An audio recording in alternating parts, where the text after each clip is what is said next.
Hi, you guys. I know it's late, but I'm up and I still have like 2 hours of having energy just to have for myself, to think, to journal, to read non law related things, to write out my 25 before 25 list of things that I would like to do because, wow, in 2 years I'll be like 1/4 of a century years old.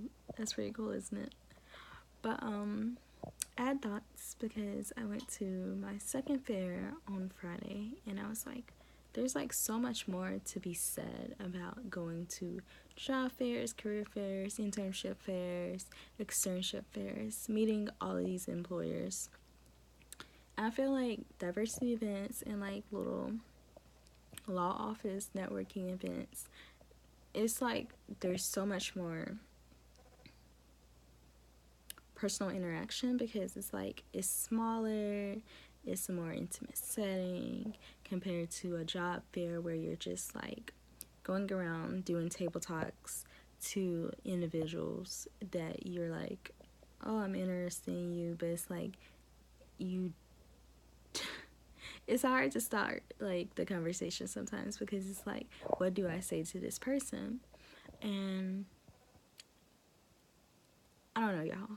But my best advice right about now, after going to my second one, after the first one in law school, because law school and undergrad job fairs are completely different. Like, it's a whole different type of environment when you think about it. Because in undergrad, you're like, I know I want to go to law school.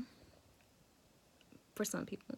And then, like, when you're out in the career field for a couple years after you've graduated from undergrad and you decide to come back for law school, you're like, I've had a job, I've interviewed people, now I'm supposed to go talk to these employers and like sell myself in like a minute or two. And it's wild, like it's crazy, y'all. Especially when you're in 1L and you're looking for something, and most of the opportunities that are out there are unpaid. And you know how it is being a law student. Like, you either have loans or you have scholarships and a few loans. But either way, money is money, and money just does not grow on trees for some people. And there are some people who really want to do good for the world and do amazing things, do public interest. But it's hard when you're thinking about how you need to like pay your bills for the summer. And it's like so many people have expressed this. Like, I've heard so many concerns. I've heard so many, I'm trying to get something where I can get paid. And it's just like a lot, y'all. But that's another day, another dish. And what I want to say for following up about job fairs, career fairs, internship fairs, all that, is that after your first time, it gets better. It gets so much better. Like, so much better. I mean, because I don't know if it was because it was fresh for me to go to like another fair, because I had just been to our fair at my school like a week ago, like literally a week ago. And I was relaxed. Like, some of the employers that were present, I had already met. I went to their table, I researched. So I was like, ooh, this isn't as difficult as the first time. And I was just like, I had that courage to just go up to someone and talk to them about like why I'm passionate about what I want to do. And it was just like so much better than that first time. And the second time I was actually alone, and I do advise, like, if you're nervous, go with a friend. Go with a friend who's about like securing the summer with you. I would say securing the bag, but some of us aren't going to be securing the bag. So someone who's serious about securing the summer. And just like go to tables together until like you break that first level of nervousness and you can like relax and just go to the people that you really are trying to see and really trying to go to. But I feel like that second time around, it's like you're more comfortable because it's like you know how the conversation goes. And I feel like this time it was more relaxed because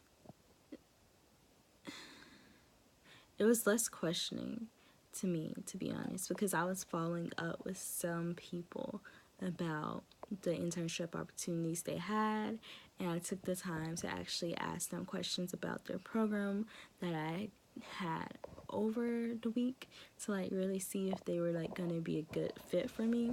Because mind you, like the purpose of me going to the fairs in this area, because I don't plan on staying in DC for the summer,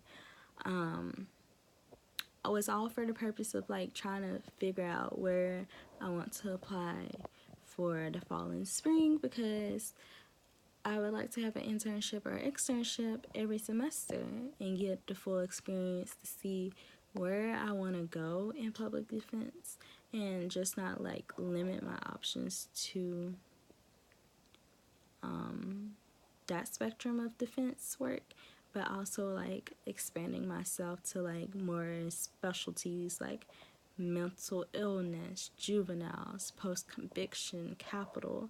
And you know, I feel like the more you talk to people who have the same goals and have the same morals and beliefs as you, like it gets so much easier to like just relax and be like, okay, yeah, I'm looking for an internship, I'm looking for a job, I'm looking for an opportunity to learn more. But at the same time, it's like you had the same passion too, and you were once in my shoes, so like you're making it so much better.